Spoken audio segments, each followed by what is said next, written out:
રેમલ વાવાઝોડાના પગલે ઘોઘાના સમુદ્રમાં ભારે કરંટ જોવા મળ્યો. દરિયા કિનારે મોટા મોજા ઉછળ્યા. ગુજરાતનો સૌથી લાંબો દરિયા કિનારો ભાવનગર જિલ્લામાં આવેલો છે. ત્યારે આજે વાવાઝોડાની અસર દરિયો બયાન કરી રહ્યો છે.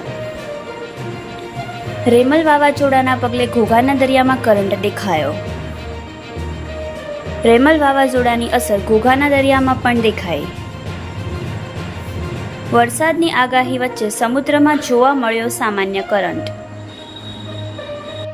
ઘોઘાના દરિયાકાંઠે 4 થી 5 ફૂટ ઊંચા મોજા ઉછળ્યા.